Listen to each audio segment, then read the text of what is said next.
자, 이제 여러 나라의 성장 들어가 봅시다. 52페이지 여러 나라의 성장. 철기시대 여러 나라 먼저 한번 보기 전에, 자, 철기시대 여러 나라 들어가기 전에 초기 국가의 성립 나와 있죠. 자, 일단 국가 발전 단계로 가볼게요. 52페이지 맨 밑에 표, 여기서부터 한번 보도록 합시다. 국가 발전 단계를 여러분이 이해해야 철기시대에 등장하는 나라들을 정리할 수 있거든요. 국가 발전 단계 먼저 하고 그 다음에 보도록 할까요? 자, 국가 발전 단계에서 일단 청동기 시대로 가면 군장국가라고 하는 게 등장을 하게 되죠. 청동기 시대에는 군장국가가 등장하죠. 이 군장국가가 등장하기 전에 신석기 시대에는 부족사회가 있었죠. 그래서 부족사회가 좀 더 커지고 국가 형태를 갖추게 되면 군장국가가 돼요. 자, 군장국가에서는 왕은 존재하지 않고 군장이 통치를 하게 되죠. 그래서 군장이 왕과 같은 존재고 이 군장의 명칭은 나라에 따라서 다 달라요. 고조선에서의 군장의 명칭은 뭐였을까요? 당군안검이겠죠. 그래서 당군안검이 군장의 명칭이었죠. 자, 그래서 군장이 통치하고 이 군장은 재정일치의 군장이죠. 그래서 재정일치의 사회가 등장하는 게 바로 이 군장국가. 여기에 해당하는 나라로는 고조선. 고조선은 우리 금방 얘기했던 것처럼 당군 왕검이 군장의 명칭이고요. 그 다음에 철기 시대에 등장한 나라이긴 하지만 옥저나 동해라고 하는 나라가 있었고요. 옥저 동해에서는 읍군, 삼로, 자, 이런 것들이 바로 군장국가의 군장에 해당하는 거죠. 자, 옥저나 동해는 철기 시대의 나라임에도 불구하고 국가 발전이 좀 늦은 편이에요. 그래서 국가 발전이 늦어서 철기 시대에는 이미 다른 나라들은 다 연맹왕국 단계로 발전했는데 얘네들은 발전이 늦은 거죠. 그래서 여전히 군장국가 단계에 머물러 있는 거고요. 자, 그 다음에 철기 시대로 넘어가면 이 군장국가가 여러 개 등장해서 하나의 연합국가, 그러니까 군장국가가 이렇게 여러 개가 있고 이거를 하나의 연합국가로 이제 이런 나라들이 생기게 되는데 이런 나라들을 연맹왕국이라고 그래요. 자, 그래서 연맹왕국이 등장을 하게 되죠. 자, 그러면은 연맹왕국 봅시다. 이 연맹왕국이라고 하는 거 왕국이기 때문에 왕이 존재해요. 자, 왕이 존재한다. 자, 하지만 이 연맹왕국은 여러 개의 군장국가들로 이루어지다 보니까 하나가 대표일 뿐이지 나머지 세력까지 전부 다 이렇게 관리할 수 있는 그런, 그러니까 대표일 뿐이지 전부 다 관장하는 건 아니에요. 관리하거나 뭐 영향력을 행사하거나 하는 건 아니죠. 그래서 정리해보면 왕권이 미약하다. 왕권이 미약함을 알 수가 있고요.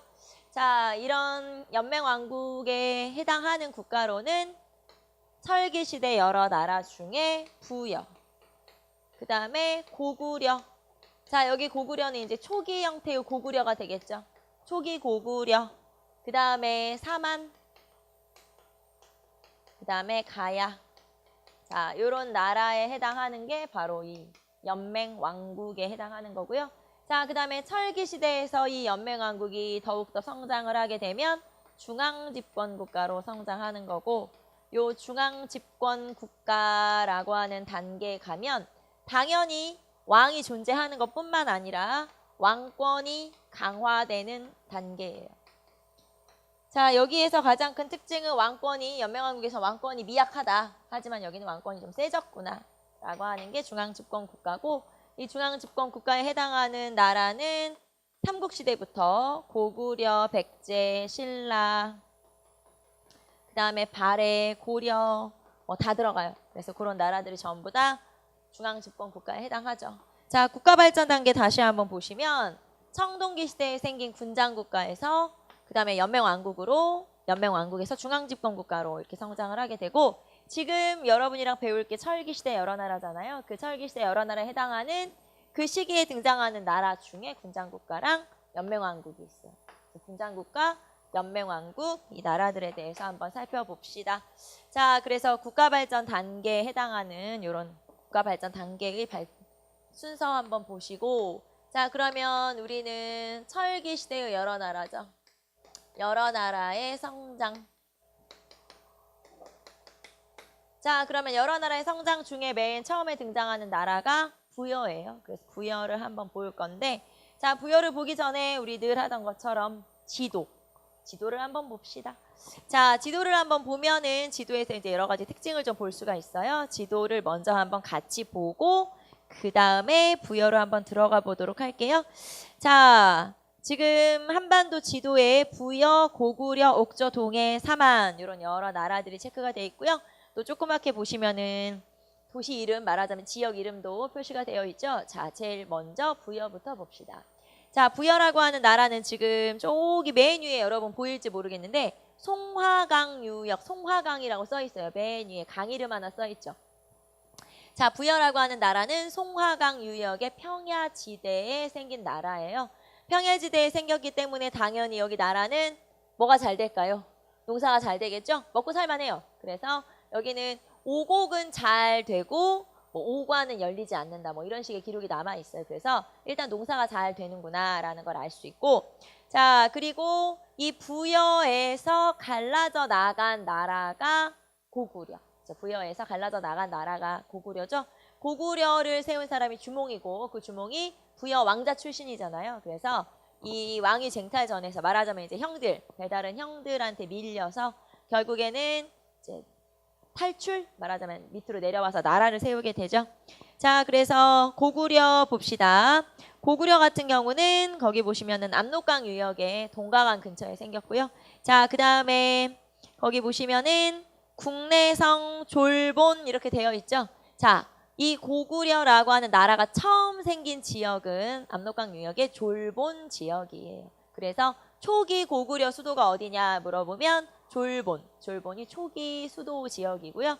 자, 여기에서 조금 더 좋은 지역, 넓은 지역으로 찾아서 옮기게 되죠. 그 지역이 바로 국내성이죠. 자, 그래서 처음 고구려가 수도를 세운 지역은 졸본, 그리고 그 지역에서 조금 더 확장돼서 넓은 지역으로 가게 되면 그 지역이 국내성 이렇게 되는 거죠. 그래서 이 졸본 지역을 이제 통구, 그 다음에 요 국내성 지역을 집안이라고 해요, 지금은. 자, 그래서 그렇게 중심지가 이동한 거죠. 말하자면 수도로 옮긴 거고요. 이 고구려 같은 경우는 처음에 쫓겨서 세운 나라이기 때문에 넓고 평평한 좋은 평야 지역의 나라를 세운 게 아니고 산간 지역의 나라를 세우게 돼요. 그래서 이 지역에서는 농사가 좀 잘 안 되고 먹고 살기가 좀 힘들기 때문에 고구려 같은 경우는 주로 약탈 경제를 나타내고 있죠. 조금 이따가 한번 볼 거고요. 자, 그래서 고구려라고 하는 나라 위치 한번 확인해 보시고 초기 수도가 졸본이구나 라는 거 한번 봐두시고요. 자, 그 다음에 옥저나 동해로 갑시다. 옥저나 동해는 지도를 보니까 동쪽에 바짝 붙어 있죠. 자, 일단 동해안 유역의 나라가 생겼어요. 동해안 유역의 나라가 생겨서 요 지역에서 일단 해산물이 풍부해요. 어물이나 해산물들이 풍부하고, 그 다음에 지금 지도로 이렇게 보니까 잘 모르겠지만 이 동해안 근처에는, 바닷가 근처에는 평야도 존재를 하게 되거든요. 그렇기 때문에 옥저와 동해는 벼농사도 좀 잘 되는구나. 어물도 풍부하고 농사도 잘 되고 그렇게 볼 수 있고요. 자, 그 다음에 지도에서 이렇게 되어 있죠. 자, 지도에서 옥저가 있는 자리가 있고 동해가 있는 지역이 있어요. 여기가 원산이거든요. 원산에서 위로 올라가면 여기는 함경도예요. 그래서 함경도 동해안은 옥저. 그 다음에 원산에서 아래쪽으로 내려가면 강원도. 그래서 강원도 동해안은 동해. 알겠죠? 둘 다 동해안 지역인데 함경도 쪽은 옥저. 동해안, 그러니까 그 강원도 쪽은 동해라고 하는 나라가 존재하는구나 알 수 있고. 자, 그 다음에 항상 우리나라에서는 선진 문물을 중국을 통해서, 서해안을 통해서 중국을 통해서 받아들이죠. 그런데 옥저와 동해는 동쪽에 한껏 치우쳐 있는 거 볼 때 국가 발전이 좀 늦은 편이구나라는 걸 알 수 있어요. 자, 국가 발전이 늦기 때문에 우리 아까 봤던 것처럼 철기 시대 많은 나라들이 연맹왕국 단계로 발전할 때 이 옥저와 동해 같은 경우는 늦게까지 군장국가 단계에 남아있는 건 발전이 늦다는 뜻이에요. 그래서 옥저와 동해는 다른 나라에 비해서 좀 발전이 늦은 편이구나라는 것도 알 수 있고요. 그러면 이렇게 발전이 좀 늦고 그다음에 좀 천천히 발전하는 나라인데 그 주변에 자기 나라에서는 먹고 살기 힘든 센 나라가 존재하죠. 그게 고구려예요. 그러니까 고구려에서는 이 옥저와 동해를 계속 압박. 그래서 이 옥저와 동해에서는 공물을 바쳐야 한다. 그래서 고구려의 공물을 바쳤다라는 기록이 남아 있고요. 자, 그다음에 사만으로 한번 내려가 볼까요? 사만은 마한 변한 진안 위치 한번 확인해 보세요. 지금 전라 충청이 마한. 그다음에 밑으로 내려오면은 낙동강 하류 지역이 변안, 경상남도 지역이 변안. 그리고 위로 올라가서 경상북도 낙동강 상류 지역이 진안 이렇게 되죠. 자, 그리고 중간에 여러분 마한 중에서 목지국이라고 하는 나라가 써 있죠. 마한의 가장 강성한 나라, 마한은 이제 여러 개의 소국으로 이루어져 있는데 그 중에서 가장 강성한 나라가 목지국이었어요. 자, 그럼 변안에서 제일 센 나라는 어디예요? 구야국이라고 써 있죠. 나중에 이게 이제 가야가 되는 거고. 그리고 진안에서 가장 큰 나라 이름이 뭐예요? 사로국. 그게 나중에 뭐가 될까요? 신라가 되겠죠. 그리고 마한의 소국 중에 백제가 나중에 백제가 되는 거고. 그래서 이렇게 나중에 마한, 변한, 진안이 가야, 백제, 신라 이렇게 발전하게 되는구나 라는 것도 알 수가 있죠. 자, 그래서 지도를 보면서 우리가 전반적인 내용을 살펴봤고, 자, 옥저와 동해가 있는 반대쪽 한번 보세요. 서해안 비어있죠. 거기는 텅텅 비어있지.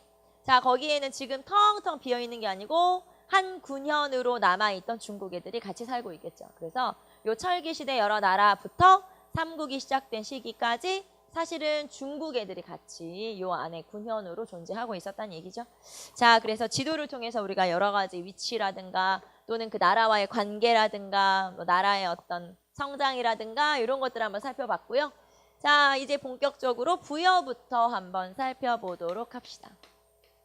자, 부여의 위치는 아까 송화강 유역의 평야지대라고 했고, 그 다음에 정치 형태 한번 볼게요. 부여의 정치 형태는 5부족 연맹체라고 하죠. 즉 5개의 부족으로 이루어진 연맹국가. 이게 바로 5부족 연맹체라고 하고요.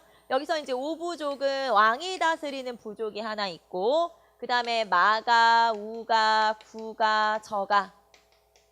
자, 이런 부족장이 다스리는 지역들로 총 5개로 이루어져 있죠.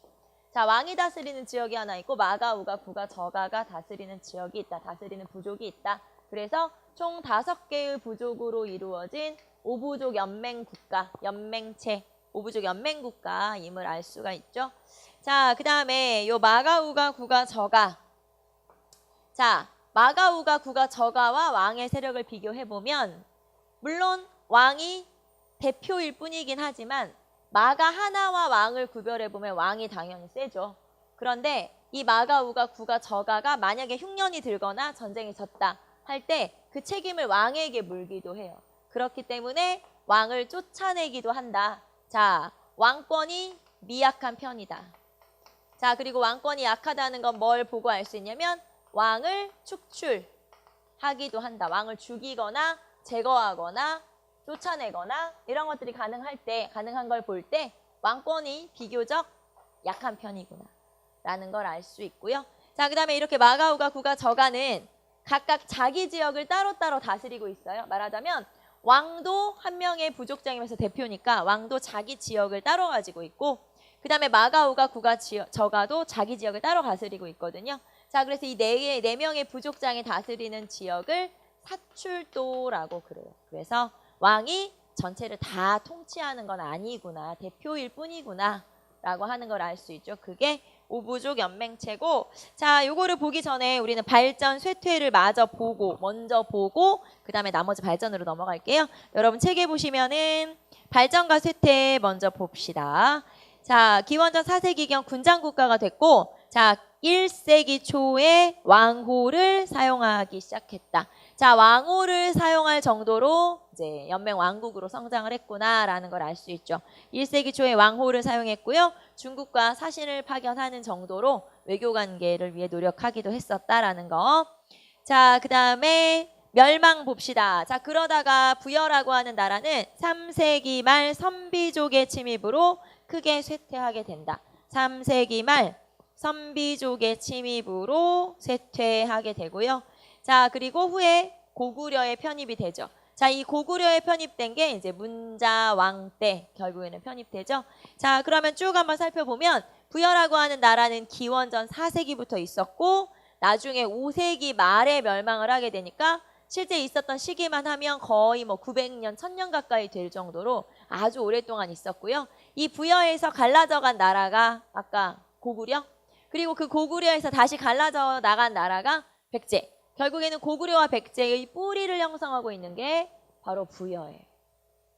그래서 우리나라에 어떻게 보면 조상, 조상격에 해당하고 뿌리에 해당하는 나라가 부여다. 그래서 부여라고 하는 나라가 갖는 의미 중에 그런 것도 가지고 있고, 그 다음에 다른 나라, 예를 들면 뭐 신라라든가 뭐 가야라든가 이런 나라의 풍습도 거슬러 가면 부여에서 온 것들이 있거든요. 그래서 다른 나라들에도 영향을 준 나라가 바로 부여구나라고 하는 걸 알 수 있을 정도로 부여가 끼친 어떤 조상으로서의 역할이 굉장히 크다라고 하는 걸 알 수가 있죠.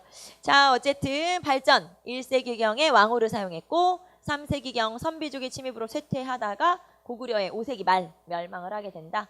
이런 것들 한번 발전 알아두시고요.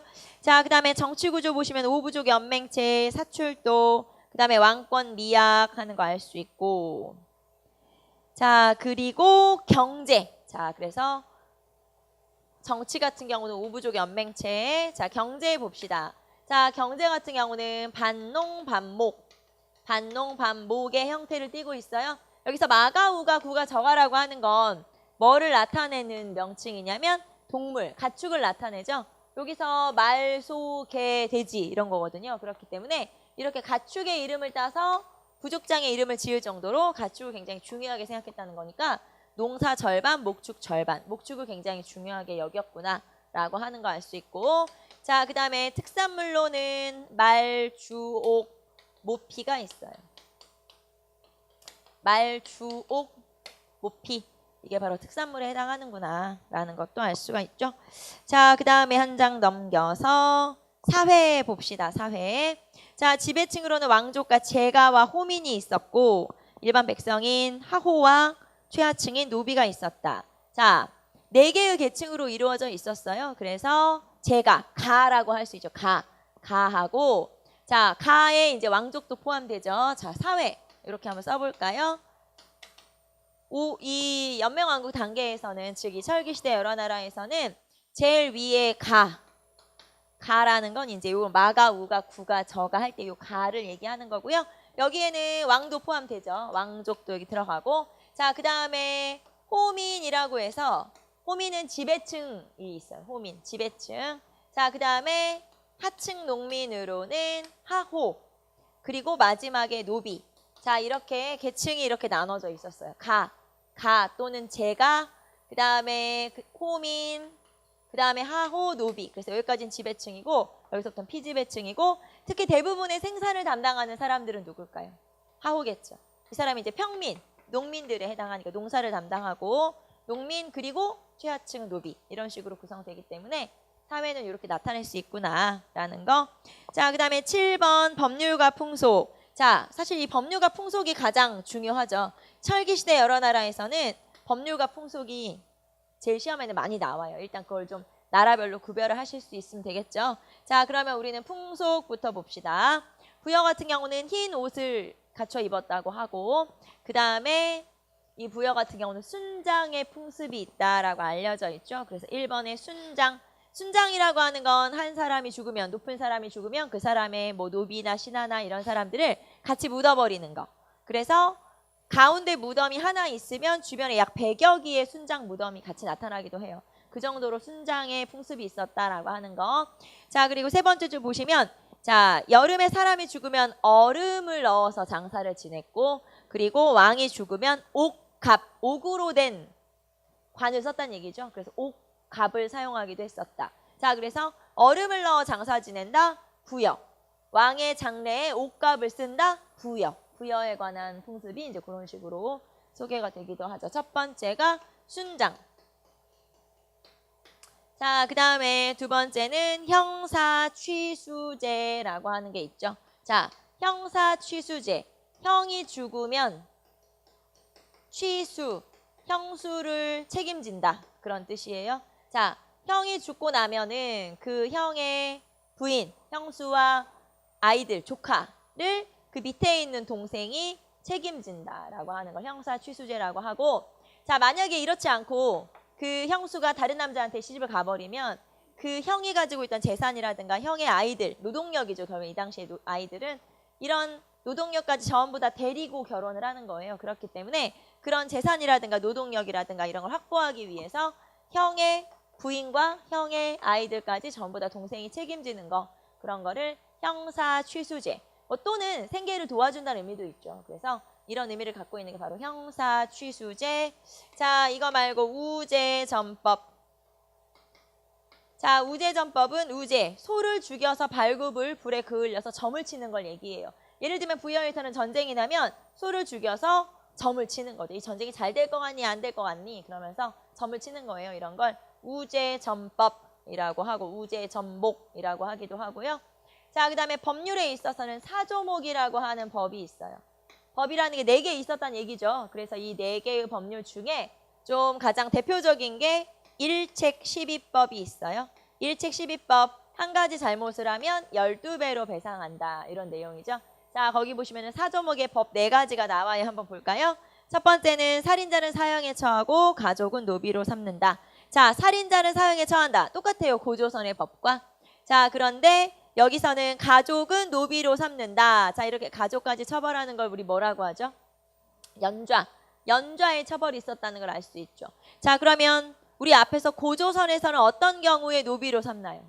도둑질하면 노비로 삼는다. 거기선 절도죄가 노비가 되는 거고, 여기에서는 가족, 살인자의 가족이 노비가 되죠. 그래서 약간은 비슷한 듯 하면서도 약간은 다르구나 라는 거 알 수 있고요. 자, 그 다음에 도둑질한 자는 12배로 배상한다. 자, 이거를 일책 12법이라고 그래요. 일책 12법. 자, 그 다음에 가늠한 자는 사형에 처한다. 자, 가늠한 자는 사형에 처한다. 그리고 4번, 질투가 심한 부인은 사형에 처한다. 자, 질투가 심한 부인은 사형에 처하되 시체를 남산 위에 버리고, 자, 친정집에서 그 시체를 가져가려면은 배상을 해야 되는 거죠. 소나 말을 바쳐야 한다. 자, 그러면 질투한 부인은 처벌한다. 사형에 처한다. 하지만 뭐 남편에 대한 제약은 없는 거죠. 그래서 부인에 대한 제약만 있는 걸 볼 때, 아, 이게 가부장적 사회이구나 라는 걸 알 수 있죠. 앞에서 우리 고조선에서도 가부장적 사회 규정이 있었고 부여에서도 마찬가지예요. 그래서 질투한 부인은 사형에 처한다. 가부장적 사회구나 라는 걸 알 수가 있고요. 자, 그 다음에 우제전법, 그리고 은력. 은력은 은나라 달력을 사용한다는 거예요. 그래서 이 부여의 제천행사 중에, 자, 부여의 제천행사가 부여 영고. 그래서 12월 달에 제천행사를 하는 걸 알 수 있는데, 은력 정월에, 우리로 하면은 12월에 이렇게 영고라고 하는 풍습이 있다. 하늘의 제사를 지내는데 그거를 부여 영고라고 하고요. 자, 그 다음에 여기서 제천행사라고 하는 건 보통 하늘의 제사를 지내는 건데, 그럴 경우에는 추수감사의 의미가 강해요. 그렇기 때문에 웬만하면 이 추수감사의 의미를 담고 있기 때문에 보통 수학을 하고 우리가 추석이라고 부르는 명절이 있는 10월에 제천행사를 하게 되죠. 자, 그런데 여기서는 12월에 제천행사를 한다는 건 그 추수감사의 의미와는 또 다른 뭔가가 있다는 뜻이죠. 자, 여기서 12월에 제천행사를 하는 건 수렵사회의 전통이 남아있기 때문이에요. 수렵사회의 전통이 남아있기 때문이다라는 거. 쉽게 말하면 농사를 지었어. 10월에 추수를 했겠죠. 그리고 나서 사냥이 시작되는 거예요. 그리고 그게 마무리돼야 제사를 지내는 거기 때문에 여기서는 수렵사회의 전통을 가지고 있다라는 걸 알 수 있는 게 바로 부여의 영고라고 하는 제천행사죠. 자, 가로 3번에 보시면은 제천행사 부여 영고. 자, 그리고 오른쪽으로 하시면 역사적 의의가 나와 있어요. 이 역사적 의의라는 게, 자, 부여에서 고구려 갈라져 나오고, 그 다음에 백제 갈라져 나오고, 다른 나라 풍습에 영향을 주고, 이런 식으로 부여라는 나라가 여러 나라에 영향을 많이 줬다. 우리 뿌리구나 라는 게 바로 부여라고 하는 나라죠. 한번 보시고, 자, 그다음에 사료탐구에 보시면은 부여에 관한 여러 가지 사료가 나와 있어요. 자, 이 사료를 제시하고 보통 문제를 많이 내요. 그래서 이 사료를 한번 쭉 읽어보시고, 자, 거기 보시면 뭐 세 번째 보시면 왕을 바꾸어야 한다. 왕을 죽여야 한다. 왕권이 약하구나. 이런 사료들도 한번 읽어보시고, 순장에 관한 사료도 나와 있네요. 자, 곽은 사용하나 관은 사용하지 않는다. 뭐 이런 내용들 쭉 한번 읽어보시고, 자, 그래서 부여에 관한 기록은 굉장히 자세하게 잘 되어 있고요. 자, 그 다음에 등장하는 나라가 고구려. 자, 고구려로 한번 가보도록 합시다. 자, 고구려에 대한 기록은 아주 자세하지는 않아요. 그래서 부여보다는 훨씬 내용이 좀 적은데, 자, 고구려 봅시다. 고구려도 역시 정치부터 한번 보도록 할까요? 자, 고구려 같은 경우는 처음에 주몽이 나라를 세웠고요. 거기 보시면 압록강의 지류인 동가강 유역에 나라를 세우게 되죠. 처음에 수도였던 지역은 어디? 졸본. 졸본이 처음 수도였다가 이 졸본에서 나중에 국내성으로 옮기게 되죠. 천도를 하게 되는데, 자, 그러면은 고구려의 정치 형태 봅시다. 고구려 같은 경우의 정치 형태는 오부족 연맹체를 형성하게 되죠. 자, 오부족 연맹체를 형성하게 되고요. 자, 오부족 연맹체는 연맹국가를 얘기하는 거고, 역시 5개의 부족으로 이루어져 있는데, 이 고구려의 5개 부족 같은 경우는 계루부, 그 다음에 전로부, 그 다음에 순노부, 소노부, 순노부, 관노부. 자, 이렇게 5개의 부족으로 이루어져 있어요. 그래서 이 5개의 부족에서 이제 돌아가면서 왕도 하고 그랬죠. 자, 특히 돌아가면서 원래 왕을 하다가 이 소노부에서 왕위를 처음에는 독점을 하게 돼요. 소노부는 다른 말로 연노부라고도 해요. 그래서 이 연노부 같은 경우는 전 왕족이에요. 그 전에는 여기서 왕이 나왔다는 얘기죠. 자, 그러다가 나중에 계루부에서 왕이 나오기 시작해요. 그래서 왕족. 이렇게 계루부 고씨에서 왕이 나오기 시작한 건 태조왕부터. BC 한 1세기경의 세조왕부터. 그 다음에 전로부는 다른 말로 연나부. 그리고 여기서는 왕비가 나오는 왕비족이에요. 그래서 전로부는 연나부. 그 다음에 소노부는 연노부. 이거는 뒤에 후기 고구려 가서도 이제 설기시대 여러 나라 말고 뒤에 고구려 가서도 다시 나올 텐데 어쨌든 이런 식으로 자, 계루부는 왕족, 그 다음에 전로부는 왕비족, 그 다음에 소노부는 전 왕족. 그래서 이렇게 5개의 부족이 있고요. 자, 그래서 이 부족들의 장들이 가예요. 그래서 가들이 모두 모여서 회의하면 제가 회의가 되는 거죠. 자, 그러면 이렇게 되는 거네. 자, 이 오부족 연맹체에서 오부족에서 이제 왕이 한 명 나오겠죠. 뭐 계루부든 소노부든 간에 왕이 한 명 나오고 그 다음에 나머지들을 모두 다 대가. 전로부의 장도 대가, 여기도 대가 이렇게 대가라고 하는데 이 대가들 중에서 우리 앞에서 전로부가 왕비족이라고 했고 소노부가 전 왕족이라고 했잖아요. 그러면 이런 부족의 대가들은 조금 더 칭호, 높여서 부르는 칭호들을 사용해요. 쉽게 말하면 누구누구님 이런 식으로 이제 존칭을 더 쓴다는 얘기죠. 자, 그런 존칭이 고추가. 그래서 이 대가들 중에서 좀 더 높여 불러줘야 되는 사람들을 고추가. 그 다음에 이제 이 대가들의 명칭으로 고추가, 상가, 대로, 패자 이제 이런 식의 벼슬들도 있어요. 그래서 여기서 이제 고추가라고 하는 게 조금 더 존칭, 높여서 불러주는 특히 여기 왕비족인 전로부의 부족장, 그 다음에 소노부의 부족장 이런 사람들은 조금 더 높여서 불러주는 존칭이다. 이렇게 볼 수가 있죠. 자, 그리고 아까 말했죠. 가들이 모여서 가들 4명인데 이 가들이 모여서 회의하는 회의가 무슨 회의? 제가회의. 자, 이 제가회의는 부여에도 있었고 그 다음에 고구려에도 똑같이 제가회의예요. 그래서 이렇게 제가회의라고 하는 게 있다. 자, 그러면 우리는 56페이지. 자, 정치구조 볼까요? 계루부, 전로부, 소노부, 순노부, 관노부 이렇게 5개의 부족이 있었고 세 번째 줄에 왕비족인 전로부나 아니면 부족장 이렇게 좀 높여 불러줘야 되는 사람들한테는 대가를 고추가라고 부르기도 한다. 그래서 고추가의 칭호를 부여받는다라는 거. 자, 그리고 왕 아래 부족장인 대가, 상가, 고추가, 대로, 패자 등의 대가. 그리고 그 밑에 다시 사자, 조위, 선인 같은 관리들이 있었죠. 그래서 자, 왕 밑에도 사자, 조위, 선인. 그 다음에 대가 밑에도 사자, 조위, 선인. 자, 이런 식으로 각각의 신하들을 따로따로 데리고 있었다는 뜻이에요. 자, 그러면 각각의 신하들을 따로 데리고 있다는 건 왕권이 약하구나. 그렇죠. 그래서 결국에는 왕권이 미약하구나. 왕권이 좀 미약한 편이구나 라는 걸 알 수 있고요. 단, 왕권이 약한 건 부여도 똑같고 고구려도 똑같죠. 자, 왕을 죽여야 된다. 또는 왕을 쫓아내야 된다. 라는 기록이 있다. 는 건 부여에만 해당하는 거예요. 왕을 죽여버려야 돼. 또는 왕을 쫓아내야 돼 라고 하는 건 부여에 대한 기록이고요. 자, 요 고구려에서는 각각 모든 신하들을 따로따로 데리고 있다는 거 볼 때 왕권이 약하다는 뜻이에요. 그래서 어쨌든 두 나라 모두 다 왕권이 약하지만 왕을 축출해야 된다. 라고 하는 건 부여에 해당하는 내용이다라는 거. 무슨 말인지 알겠죠? 똑같이 약하지만 약간 의미가 다른 거죠. 말하자면. 그래서 그렇게 차이가 있다는 거 알아두시고 사자, 조이, 선인 이런 거는 고구려의 신하들이구나 라는 거 알 수 있죠. 자, 그 다음에 경제 봅시다. 경제. 자, 경제는 얘네들 같은 경우는 좋은 지역의 나라를 세운 게 아니랬죠. 타락 지역에 생긴 나라이기 때문에 다른 나라를 쳐들어가야 한다. 그래서 약탈 경제. 특히 부여나 옥저나 동해 같은 그런 나라들은 약한 나라들이니까 이 고구려에 공물을 바치기도 하죠.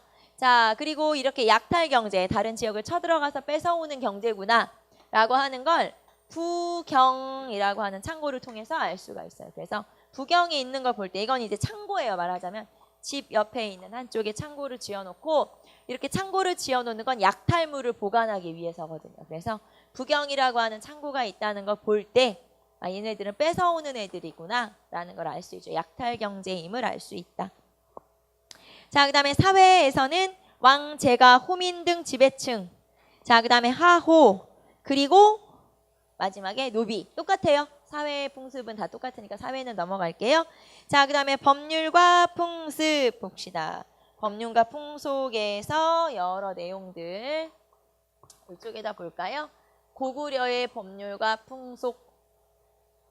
자, 고구려의 법률과 풍속에서 고구려 하면 제일 많이 나오는 그런 법률과 풍속이 제일 중요한 게 서옥제라고 하는 결혼 방식이죠. 서옥제가 가장 고구려를 상징하는 대표적인 내용이다. 서옥제는 다른 말로 하면 대릴사위제임을 알 수 있죠. 자, 딸이 하나 있는데 이 딸이 결혼을 하게 됐어요. 그래서 딸과 사위가 결혼을 하게 되면 이 딸과 사위는 우리 집 울타리 뒤쪽에 있는 조그만 집을 하나 짓고 이 집이 서옥인데 이 딸과 사위는 이 서옥에서 머물러서 살게 되죠. 말하자면 딸과 사위가 결혼을 하게 되면 이 딸과 사위를 모두 우리 집 뒤에 있는 조그만 집, 즉 서옥에서 살도록 하는 거죠. 말하자면 사위를 데리고 사는 거예요. 딸과 사위를. 뒤집어 얘기하면 사위가 처갓집에 같이 사는 거죠. 그리고 얘네들이 언제까지 같이 사냐면 이 사이에서 아기가 태어나서 이 아기가 어느 정도 장성할 때까지 정확히 몇 년인지 모르지만 한동안 데리고 사는데 이렇게 사위까지 같이 데리고 사는 이유는 어차피 시간이 지나서 이 아기가 좀 크면 자기들 식구들 다 데리고 다시 자기 집으로 갈 거거든요. 그러면 그 전까지 어차피 내 딸을 데리고 자기 집으로 가버릴 거기 때문에 결국에는 노동력을 그 사이에 확보를 하는 거예요. 그래서 사위가 내 딸을 데리고 간 대신에 우리 집에서 일을 해주는 거죠. 이 당시에 가장 중요한 자원은 노동력이. 왜냐하면 농사는 생각보다 그렇게 잘 되진 않거든요. 그렇기 때문에 더 중요한 자원, 확보해야 되는 자원은 노동력이니까 한동안 노동력, 쉽게 말하면 한동안 부려먹고 그리고 나서 나중에 걔가 이제 데리고 가는 거죠. 자기 집으로. 자, 그래서 사위를 내가 데리고 산다. 어디에? 서옥에. 그래서 이거를 서옥제 그리고 대릴사위제라고 그래요. 그래서 이 고구려의 가장 특징적인 풍습 중에 첫 번째가 바로 서옥제라고 하는 걸 알 수가 있고요.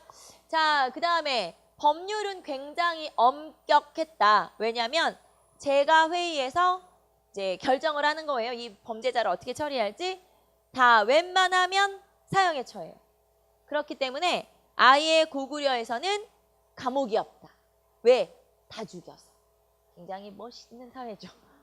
굉장히 합리적이고 멋있는 사회네. 자, 그래서 그게 바로 서옥제. 왜 가끔 요즘 너무 강력한 범죄들이 많이 일어나면 제가 이렇게 말로 표현하면 안 되지만 그러고 싶을 때가 있잖아요. 고구려처럼. 그렇지 않나요? 감옥이 없이. 그러면 어떨까 하는 생각을 내심 살짝 하게 되는 경우가 있거든요.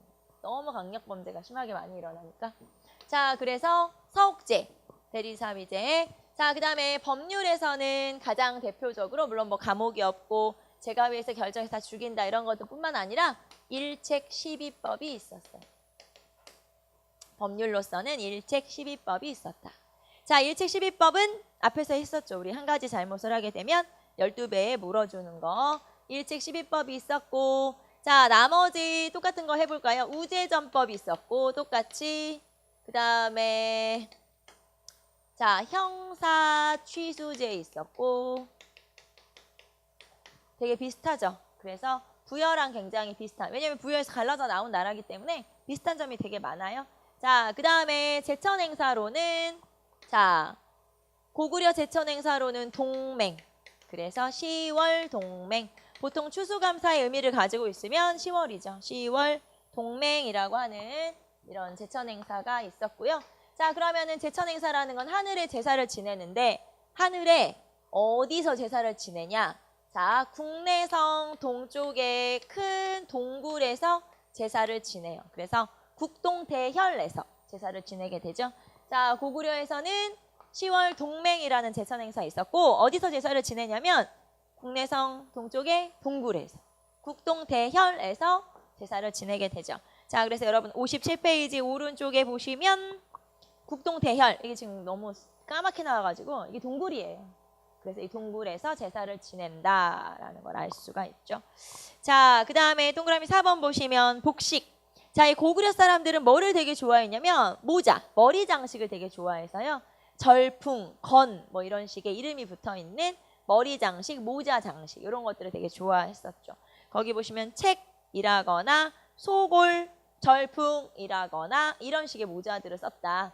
그래서 이렇게 장식한, 머리 장식하는 거를 되게 좋아했죠. 말하자면. 자, 그리고 동그라미 5번 보시면 형사, 취수제, 우제, 전복, 후장, 일책 12법 전부 다 부여와 같아요. 아, 부여와 같은 이런 풍습이 많구나. 부여에서 갈라져 나왔기 때문에. 자, 그리고 그 중에서는 후장이라고 하는 게 있죠. 후장이라고 하는 건 후하게 장례를 치른다. 근데 사실 어느 나라나 다 후하게 장례를 치르긴 해요. 그래서 대부분의 나라에 있는 풍습이 후장이다. 이제 다만 조금씩 달라질 뿐이지 후장.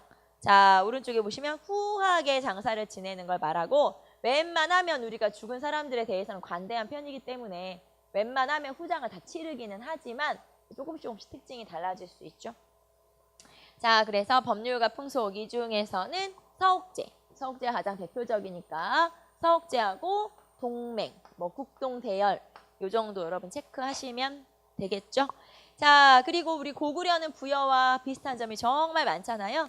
오른쪽 아래에 보시면 부여와 고구려의 공통점, 부여와 고구려의 공통점이 나와 있어요. 자, 부여와 고구려의 공통점, 오부족 연맹체. 아까 오부족 5개의 부족으로 이루어진 연맹체, 왕권 약하고. 자, 그 다음에 관리는 가. 자, 대가 또는 마가, 우가, 구가, 저가 전부 다 가라는 이름의 관리들이 있었다라는 거, 부족장. 그 밑에는 사자라는 그런 부족장이 있었죠. 그래서 이름이 되게 비슷비슷하구나. 자, 그다음에 형사, 취수제, 우제, 전복, 일책 12법 다 풍습상 비슷한 거고요. 그 다음에 부여도 부여족, 고구려도 부여족, 옥저도 부여족 다 똑같아요. 민족이 다 똑같은 거죠. 그래서 다 부여족으로 이루어져 있구나, 부여족이구나 라는 것도 알 수가 있어요. 자, 밑에 사료 탐구 보시면은 고구려에 대한 사료가 나와 있고요. 자, 거기 첫 번째 사료에 좋은 밭이 없어서 힘들여 일구어도 배를 채우기는 부족하였다. 사람들의 성품은 흉악하고 급해서 노략질하기를 좋아했다. 자, 무슨 말이냐면 부여에서는 부여 사람들은 굉장히 좋게 표현을 하고 있거든요. 한 장 다시 앞으로 넘겨볼까요? 55페이지 보시면은 부여의 첫 번째 사료 한번 보고 넘어갑시다. 부여의 첫 번째 사료에서는 부여 사람들이 사람들 체격이 매우 크고 성품이 강직 용맹하며 근엄하고 후덕하여 다른 나라를 노략질하지 않았다. 자, 애들이 참 괜찮아 이렇게 표현하고 있죠. 근데 앞에 우리 다시 고구려로 가면 뭐라고 써 있어요? 사람들의 성품이 흉악하고 급해서 노략질하기 좋아한다. 잘 쳐들어온다. 걔네들은 잘 뺏어가. 나빠. 이렇게 표현하고 있죠. 자, 그런데 이 사람들과 이 사람들이 같은 민족인 거예요. 다른 사람들이 아닌 거죠. 그런데 이 글을 쓴 게, 이 글의 출처가 삼국지 위지 동의전이에요. 말하자면 중국 측의 기록인 거죠. 중국 측의 기록에서는 부여 애들은 먹고 살만하니까 안 쳐들어오니까 착한 애들이고 자, 고구려 애들은 걔네들은 좀 산악지대에 생긴 나라니까 쳐들어와야 되는 거잖아요. 그러니까 걔네들은 잘 쳐들어와. 기분 나빠. 걔네들은 못된 애들이야. 이렇게 표현을 하고 있어요. 자, 이거는 우리가 첫 시간에 했던 역사 서술 중에 주관적 역사라고 볼 수가 있죠. 이게 주관적 역사예요. 실제로 시험에 그렇게 나온 적이 있어요.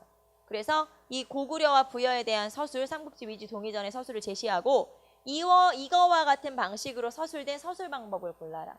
그게 시험 문제였거든요. 그래서 그런 식으로 주관적 역사가 이제 이렇게 바로 표현될 수도 있다. 이게 바로 주관적 역사를 표현하는 거구나.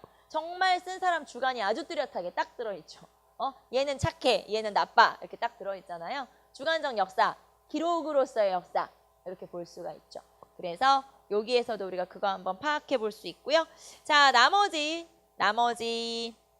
사료들 한번 살펴보시고, 자, 그 다음에 우리는 옥저로 가도록 합시다. 옥저. 자, 옥저 정치부터 한번 볼게요. 아까 우리 평야 지역이네 뭐 이런 건 어물이 풍부하다 이런 거 다 했으니까. 자, 정치 같은 경우는 군장국가에 해당한다. 자, 군장국가라고 하는 거 왕이 없고 그 다음에 군장이 다스리는데 군장의 명칭은 뭐냐? 군장의 명칭은 읍군삼로. 읍군삼로가 되겠죠. 그래서 왕은 없고 군장이 다스려. 자, 그런 거 우리가 군장국가라고 하죠. 그리고 발전이 좀 늦은 편이라고 했었죠. 자, 그 다음에 경제는 당연히 해산물, 어물이 풍부하고 그 다음에 농사도 잘 된다. 그래서 농경. 자, 그러므로 경제는 굉장히 먹고 살만해요. 다만 주변에 세고 약탈 경제인 애가 있어. 그래서 공물을 바쳐야 한다. 즉 고구려의 공물을 바쳐야 한다. 고구려의 공물을 바쳐야 된다. 그래서 고구려가 뺏어가는구나 라는 걸 알 수가 있고요. 자, 옥저 같은 경우는 풍습으로, 자, 옥저 같은 경우는 풍습으로 시험에 잘 나오는 게 딱 두 가지. 그래서 두 가지를 잘 정리하시면 되죠.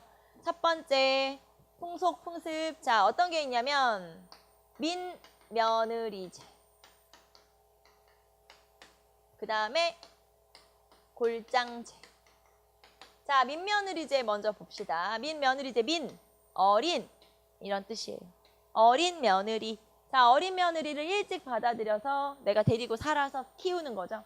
그랬다가 이 며느리를 다시 친정에 보냈다가 결혼을 시킬 때 우리가 친정집에 이제 지참금, 돈을 주는 거예요. 자, 어쨌든 민며느리제. 자, 민며느리제 같은 경우는 일종의 돈을 준다고 했으니까 일종의 매매혼에 해당이 되죠.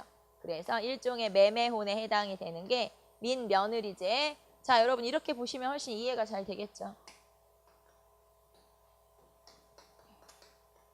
저희 집에 딸이 하나 있고 옆집에 아들이 하나 있어요. 자, 그런데 얘네 둘이 지금 현재 한 10살쯤? 어려요 아직. 그런데 얘네들을 결혼시키기로 약속을 했어요. 그러면 제 딸을 이 집으로 보내서 여기 엄마가 키우는 거예요. 요 엄마가 자기 며느리 될 어린애를 데려다 키우는 거죠. 이게 어린, 즉 민며느리제. 그래서 어린 며느리를 키워요. 그래서 결혼 정년기가 되죠. 한 16, 18 되면 요 딸이 다시 저희 집으로 와요. 결혼 준비를 하러 오는 거예요. 저희 집에 있다가 이제 결혼 준비를 하면 요쪽 아들 집에서 우리 집으로 돈을 보내는 거예요. 지참금을 보내고 이 금액이 흡족하다, 괜찮겠다 라는 생각이 들면 이 실부 보내는 거예요. 그래서 결혼이 성립이 되는 거죠. 자, 그러면 저는 돈을 받고 딸을 시집 보낸 거죠. 일종의 매매혼에 해당됩니다. 그래서 민며느리제는 일종의 매매혼에 해당되는구나. 이런 게 이제 민며느리제라고 하는 거고요. 역시 그러면 민며느리제도 했던 이런 제도를 실시했던 이유는 뭘까요? 노동력 확보.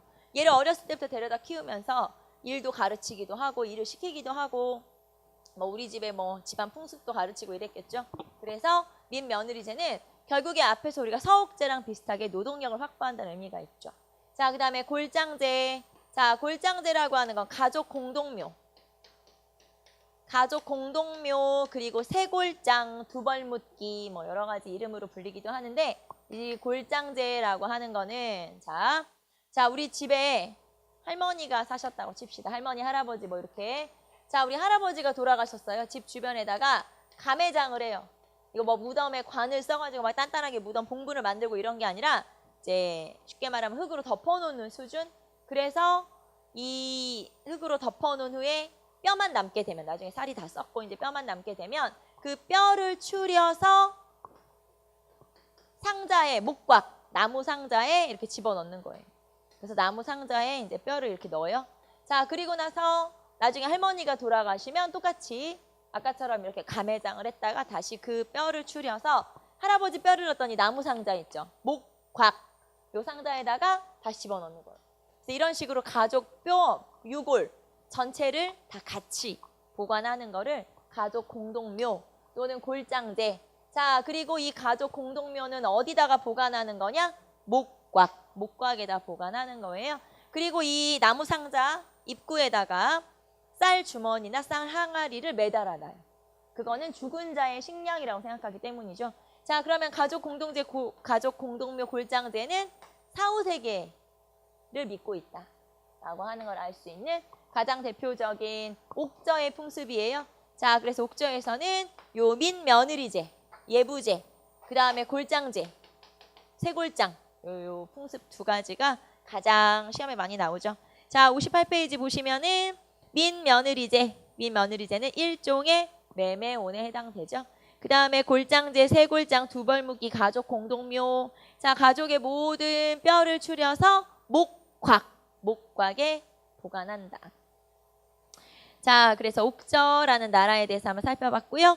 그 다음에 거기 사료 나오는 것도 한번 읽어보시고 동해로 갑시다. 동해. 자, 동해도 정치 형태는 똑같아요. 정치 형태는 오부족 연맹체는 군장국가. 자, 정치 봅시다. 동해 같은 경우는 강원도 동해안. 그러니까 역시 해물도 풍부하고 뭐 먹을 것도 풍부하고. 자, 정치는 발전은 늦었기 때문에 군장국가에 해당하고요.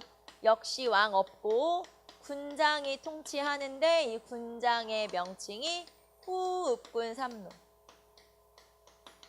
후읍군 삼노에 해당되죠. 그래서 군장국가 단계 똑같죠. 옥저나 똑같이 군장국가 단계에 해당한다는 거. 그리고 군장의 명칭이 후읍군 삼노에 해당한다. 자, 그 다음에 경제 봅시다. 경제는 아까 말했던 것처럼 해산물 풍부하고 농사 잘 되고 그거는 이제 똑같으니까 생략. 자, 여기에서는 특산물 체크 한번 해볼까요? 특산물은 단궁, 과하마, 반어피. 단궁, 과하마, 반어피. 이게 특산물이에요.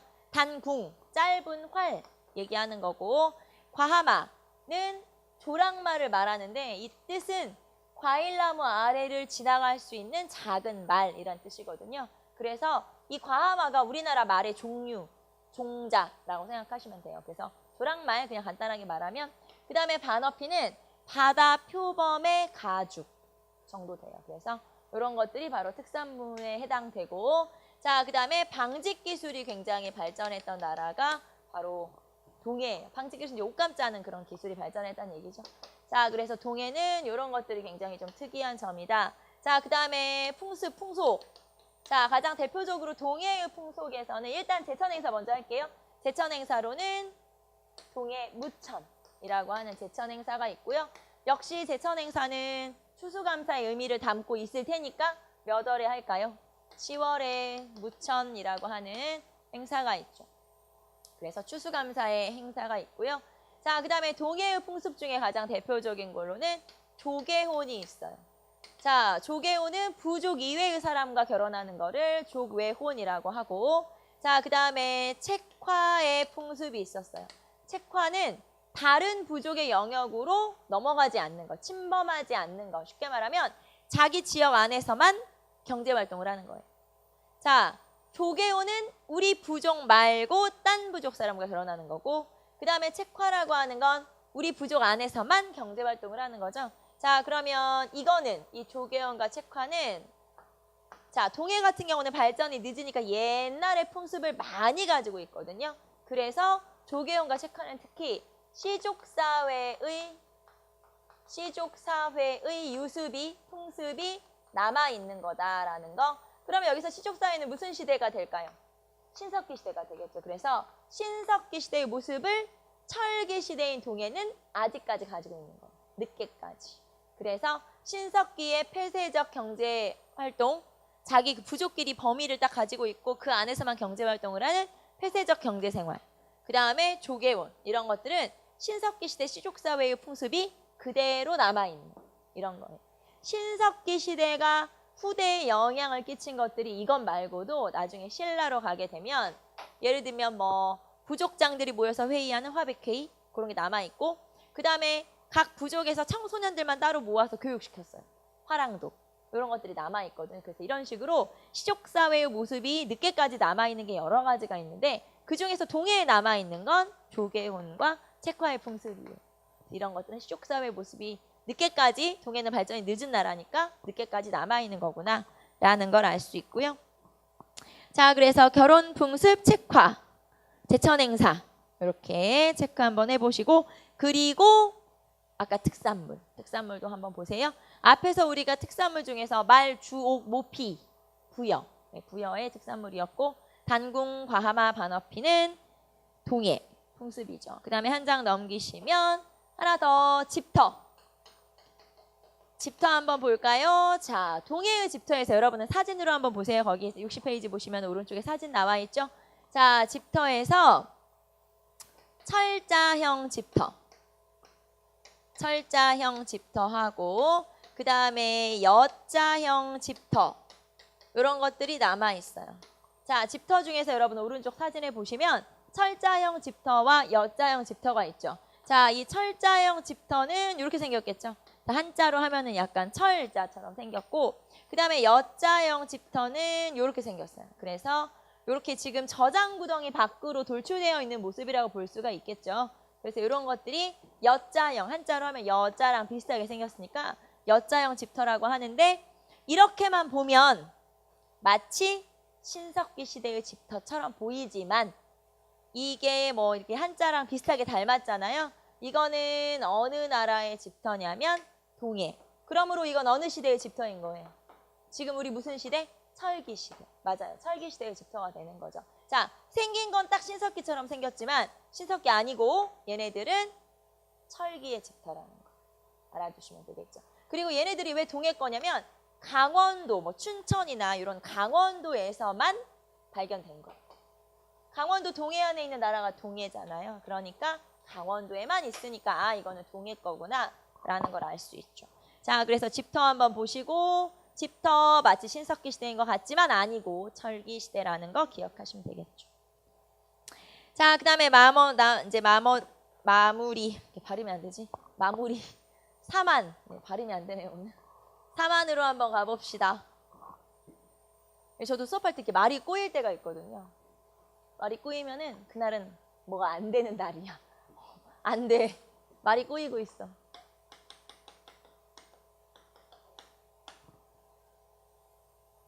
자, 사만으로 갑시다. 사만은 세 개의 나라가 연맹국가를 형성한 나라죠.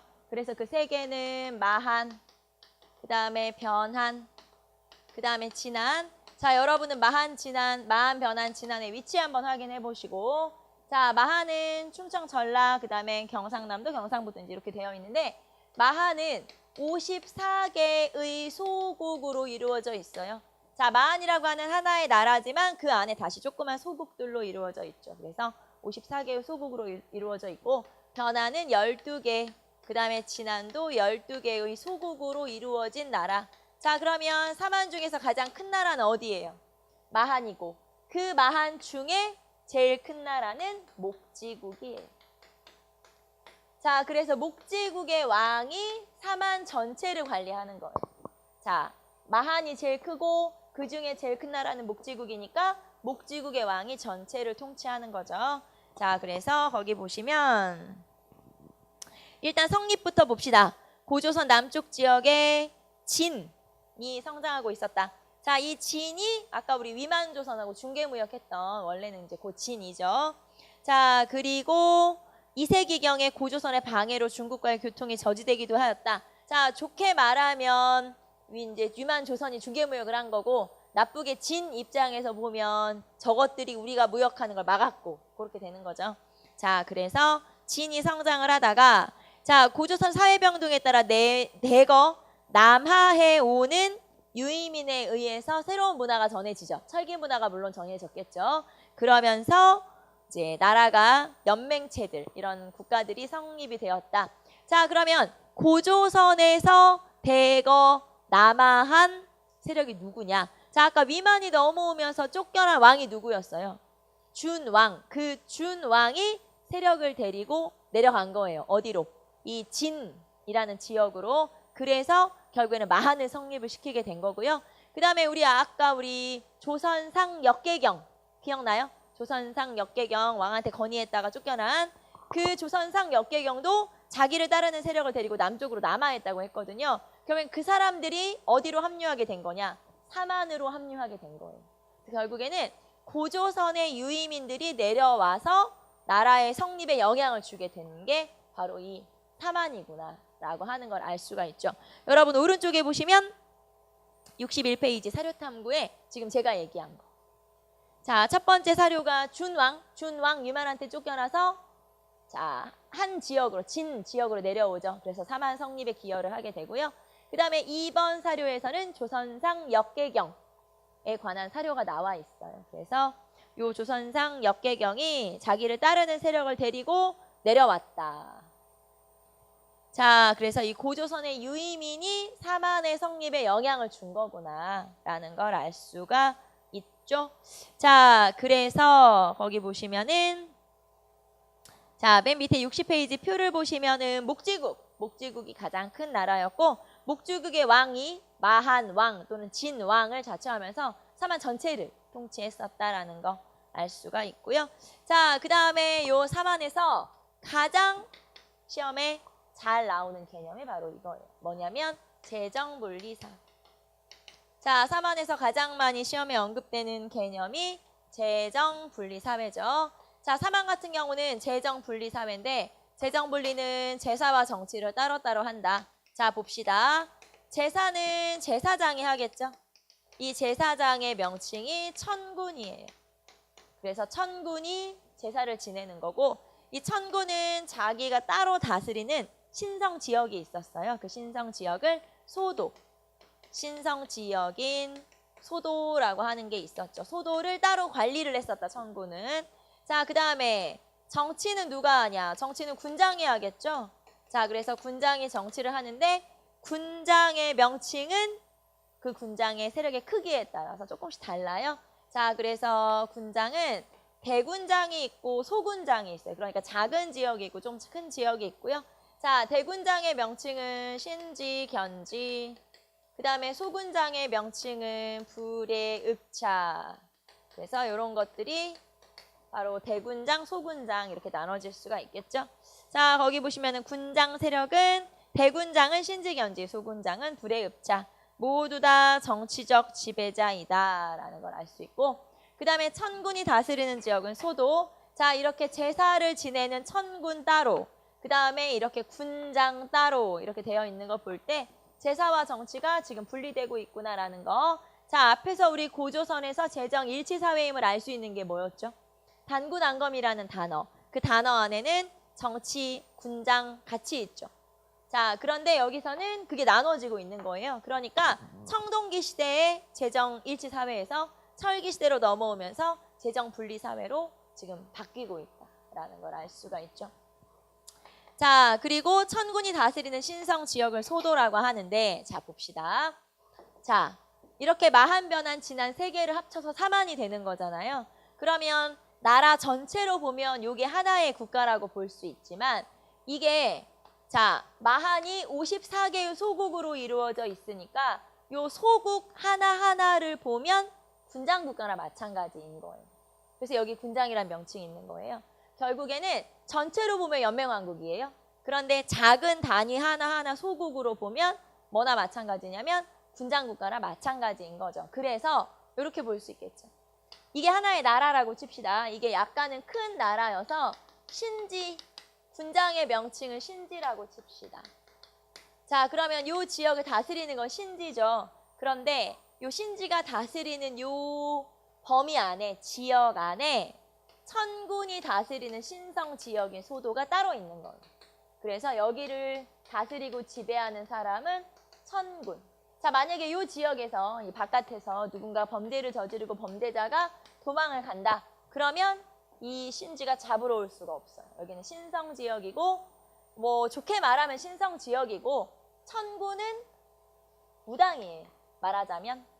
그 다음에 천군이 다스리는 여기는 귀신이 들린 지역이에요. 귀신을 모시는 지역이죠. 그렇기 때문에 이 지역으로 뭐 누가 도망을 가거나 하면 함부로 잡으러 가면 안 돼요. 여기는 신성 지역, 귀신 들린 지역이기 때문에 그게 바로 소도라고 하는 거고, 자, 소도는 멀리서 보더라도 저기가 소도네? 금방 알 수 있어요. 왜냐하면 소도를 증명하는 또는 이렇게 표시하는 그런 구조물이 있기 때문에 그게 61페이지 사진에 나와 있는 솥대라고 하는 거예요.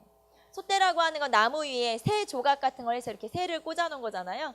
새라고 하는 존재는 하늘을 날아다니기 때문에 인간과 신을 연결해주는 그런 매개 같은 존재라고 생각해서 이렇게 새 조각 같은 거를 이제 꽂아 놓은 거죠. 이거를 솥대라고 하고, 솥대가 저기 있다. 그럼 저기가 소도라고 하는 뜻인 거예요. 말하자면. 그래서 소도. 왜 지금도 무당집 같은 데 보면은 막 무슨 나무 같은 거, 풍선 같은 거 걸려 있잖아요. 우리가 지나가다가 그냥 딱 봐도 여긴 무당집이구나라는 걸 알 수 있는 증표가 되는 게 이런 거랑 비슷한 거라고 보시면 돼요. 자, 그래서 천군. 자, 그리고 우리는 이제 책에 나오는 표현으로 이런 식의 지문도 나올 수 있구나. 그게 뭐냐면 거기 보시면 자, 네 번째 줄에 신구 문화의 충돌과 사회적 갈등을 완화시키는 역할을 한다. 이게 소도에 관한 설명이구나.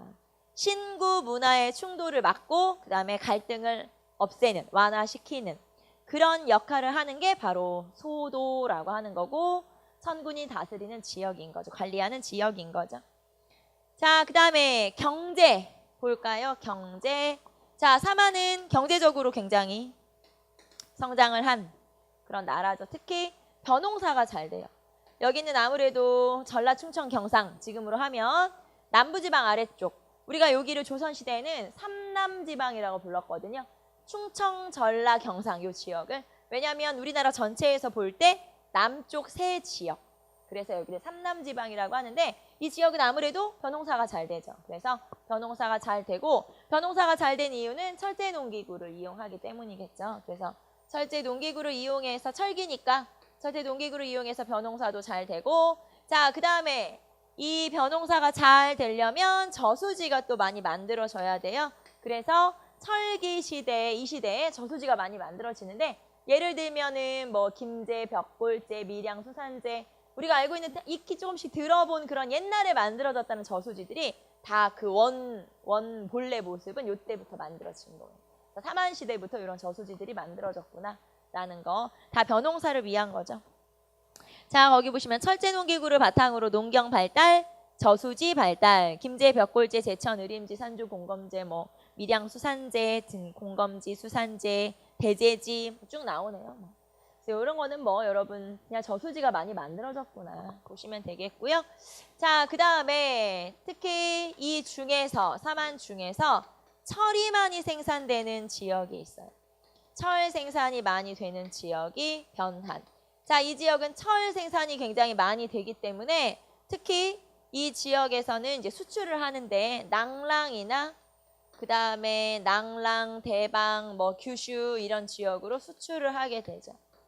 자, 낭랑이나 대방은 한 9년, 그 다음에 규슈는 일본이겠죠. 그래서 이런 한 9년이나 일본으로 수출을 하기도 해요. 자, 거기 보시면 낭랑, 외 등에 수출을 하기도 하고, 그 다음에 덩이쇠라고 해서 이거를 철정이라고 하거든요. 쉽게 말하면 쇳덩어리. 이런 덩어리를 화폐처럼 사용하기도 했어요. 그 지역에서는. 그래서 그 정도로 철이 많이 생산됐었구나라는 거 알 수가 있죠. 자, 그래서 철정까지 그 다음에 한 장 넘겨보시면 제천행사, 풍속 한번 보도록 할까요? 자, 아무래도 벼농사가 잘 되는 지역이기 때문에 제천행사, 하늘에 특히 감사를 많이 했어요. 그래서 제천행사가 2번. 자, 제천행사는 특히 2번. 그래서 이 제천행사는 5월제, 10월제. 자, 저는 그냥 5월제, 10월제 이렇게 썼는데 뭐 단오, 상달 이렇게 해도 되고, 그 다음에 계절제 이렇게 표현을 하기도 하는데 뭐 숫자로 알아둬도 되고 상관없어요. 5월 수인 날, 10월 계절제. 그냥 우리는 5월째, 10월째 이렇게 해도 되고. 자, 제천 행사를 2번 지낸다는 건 당연히 하늘에 그만큼 농사가 잘 되니까 감사하다는 얘기죠. 지금으로 보면은 단오, 추석 요 정도의 개념이 되겠죠. 그래서 제천 행사를 2번 하는구나 라는 거. 자, 그 다음에 2번째는 문신과 편두가 있다. 문신, 뭐 문신은 뭔지 알 거고요. 편두라고 하는 건 어린아이의 머리를 이렇게 납작하게 만드는 게 미인이에요. 잘생긴 거야.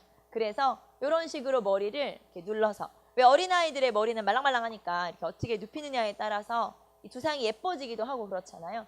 요즘에는 머리가 좁아야 돼. 그래야 얼굴이 조망만 해. 그래야 미남 미녀거든요. 그래서 요즘에는 머리를 이렇게 앞뒤로 튀어나오게 짱구처럼 그렇게 만들어야 미인인 거예요. 어떻게 여러분 이제 이따 가서 거울을 봐. 나는 미인인가? 나는 여기가 좁은가? 나는 이렇게 눌러가지고 이렇게 좁은가? 이때도 이런 식으로 이제 어린아이 머리를 만드는 거죠. 그래서 문신과 편두가 유행을 했었다. 자, 그 다음에 두레. 아무래도 변호사가 잘 되니까 두레라고 하는 농촌 공동체 조직이 이때부터 만들어졌다는 거예요. 그래서 두레라고 하는 게 있었다. 자, 그 다음에 주거지 무덤 가볼까요? 자, 주거지 무덤에서는 일단 주거지로는 반움집, 그 다음에 반움집은 토실, 다른 말로 하면 여러분 사진에도 보시면은 땅 파고 들어간 거죠. 그래서 반움집. 자, 그 다음에 무덤으로는 주구묘라고 하는 게 있어요. 주구묘. 그래서 주구묘라고 하는 건 널무덤이 있으면 그 주변에 이렇게 고랑을 판 거예요. 그래서 무덤을 이렇게 만든 게 바로 주구묘. 자, 이 반움집이라든가 주구묘 둘 다 마한의 풍습이에요. 그래서 만약에 시험 문제에 반움집이나 주구묘를 딱 제시를 하고 이게 나라가 어디냐 물어보면 마한을 구체적으로 물어보는 수도 있고 아니면 사만 전체를 물어보는 수도 있고, 그건 이제 지문에 따라 여러분이 파악하시면 돼요. 마한인지 아니면 사만인지. 자, 오른쪽에 보시면은 마한의 토실, 그 다음에 마한의 주구묘 나와 있죠. 그래서 이런 것들이 만들어졌구나 라는 거. 자, 그 다음에 주거지 중에서는 귀틀집도 있죠. 귀틀집이라고 하는 건 통나무를 가져다가 통나무를 이렇게 우물정자로 엮어서 위로 쌓아 올리는 거예요. 그러면 귀틀집이 되는 거예요. 그리고 이 귀틀집은 나중에 초가집으로 발전을 하게 돼요. 그래서 귀틀집이라고 하는 건 초가집의 전신. 철기시대 주택 중에서 초가집의 전신, 그게 바로 귀틀집이라고 하는 거죠. 자, 그 다음에 밑으로 내려오시면 사회변동. 사회변동이라는 건, 자, 마한이 나중에 뭐가 돼요? 그 자리에 백제. 그쵸? 자, 그 다음에 진한이 나중에 뭐가 돼요? 신라. 그리고 변한이 나중에 가야. 이렇게 발전하게 되죠. 그래서 나중에 그렇게 성장하게 되는구나 라는 거 알 수가 있죠. 그래서 그런 내용들 한번 보시고, 자, 그 다음에 사료탐구에서 이 사만에서 제일 시험에 잘 나오는 개념이 재정분리. 그렇기 때문에 여러분 62페이지 처음에 나오는 사료, 요게 이제 재정분리를 나타내는 사료니까 요거 읽어보시고 아, 이게 사만이구나 이렇게 찾을 수 있어야 되겠죠. 그래서 사료를 꼭 한번 읽어보세요. 사료가 그만큼 중요하니까 알아두시고, 자, 그 다음에 철기시대 여러 나라 오른쪽에 보시면 마무리 되어 있죠.